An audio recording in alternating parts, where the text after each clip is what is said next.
Tunis Gulick Campbell Sr.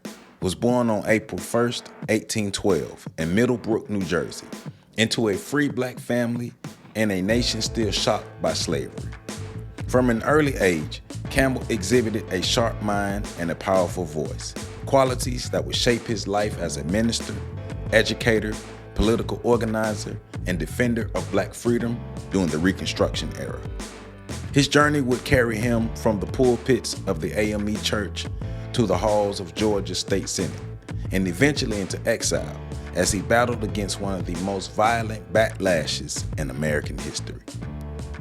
Campbell was deeply influenced by religion and education.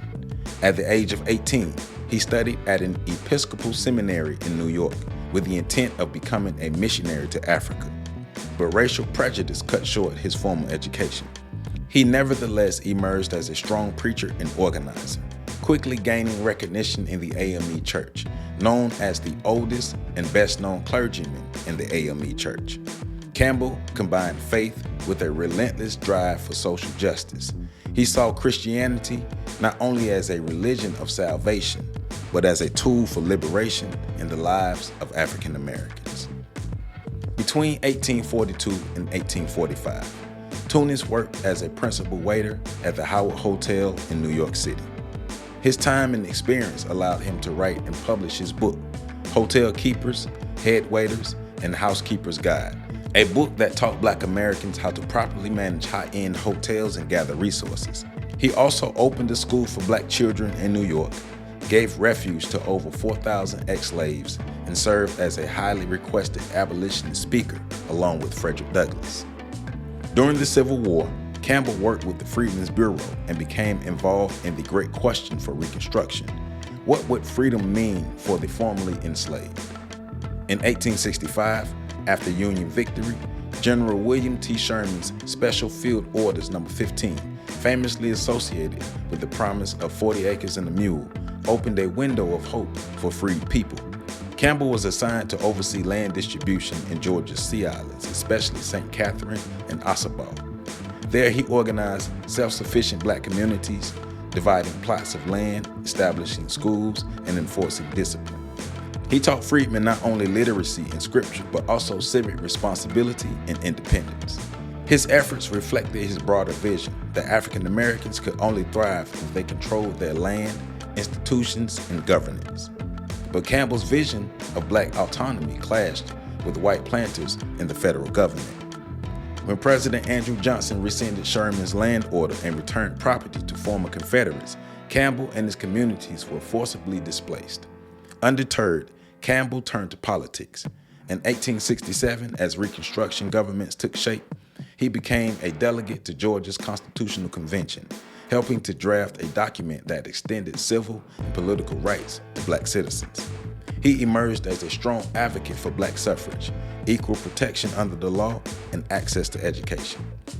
Campbell's leadership propelled him into office as a justice of peace and later as a Georgia state senator representing McIntosh County.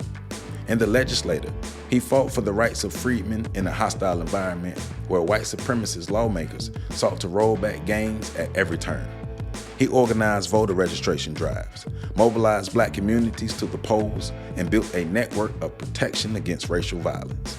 To defend himself and his allies from the Ku Klux Klan, Campbell reportedly commanded a militia of nearly 400 men.